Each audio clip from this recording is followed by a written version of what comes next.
இன்று பல்லடத்திலே முதலமைச்சர் தளபதி அவர்கள் கலந்து கொள்ளக்கூடிய மகளிர் மாநாட்டிலே ஏறத்தாழ 1.5 லட்சம் மகளிர் கலந்து கொள்வார்கள் என்று எதிர்பார்க்கிறோம்.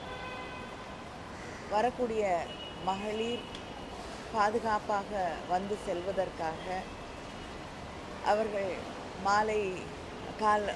மதியம் கிளம்பி நிகழ்ச்சிக்கு வந்துவிட்டு இரவு முடிவதற்குள் வீட்டிற்கு சென்று அவர்கள் பத்திரமாக செல்ல வேண்டும் என்ற காரணத்திற்காக முதலமைச்சர் அவர்கள் மாநாட்டை விரைவிலேயே முடித்து கொள்ள வேண்டும் என்று பணித்திருக்கிறார்கள்.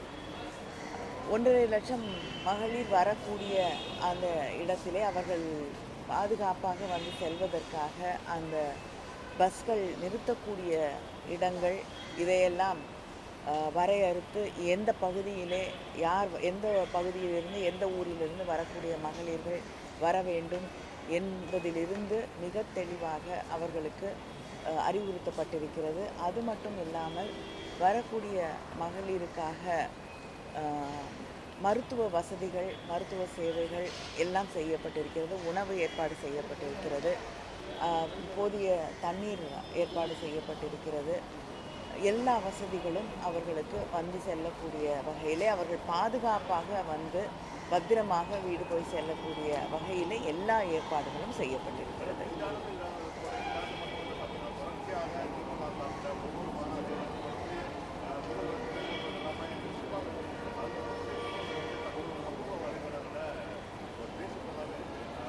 இல்லைங்க, திராவிட முன்னேற்றக் கழகம் தேர்தல் மட்டும் கூட்டங்களை நடத்தக்கூடிய இயக்கம் இல்லை. மக்களை சந்திக்கக்கூடிய தலைவர்கள் திராவிட முன்னேற்றக் கழகத்தில் தேர்தல் நேரத்திலே மட்டும் வந்து மக்களை சந்திக்கக்கூடிய தலைவர்கள் கிடையாது. முதலமைச்சர்லேருந்து எடுத்துக்கிட்டிங்கன்னா தொடர்ந்து நிகழ்ச்சிகளை நடத்தக்கூடிய கூட்டங்களை நடத்தக்கூடிய இயக்கம் தான் திராவிட முன்னேற்றக் கழகம். தொடர்ந்து மக்களை சந்திக்கக்கூடிய இயக்கம் திராவிட முன்னேற்றக் கழகம். அதனால் இந்த தேர்தல் நேரத்தில் எல்லா இயக்கங்களும் மாநாடுகள் நடத்துவது அப்படிங்கிறது வந்து ஒரு வழக்கமான ஒன்று தான். அதனால் தேர்தல் சமயத்தில் மகளிர் மாநாடு, இளைஞரணி மாநாடு என்பதை இங்கே நடத்த தொடங்கி வைக்கும். ஆனால் இதற்கும் முன்னால் தொடர்ச்சியாக மகளிரை சந்திக்கக்கூடிய, மகளிர் அணியில் இருக்கக்கூடியவர்களை சந்திக்கக்கூடிய, இளைஞர்களை சந்திக்கக்கூடிய கூட்டங்கள் தொடர்ந்து நடைபெற்று கொண்டு தான் இருக்கிறது.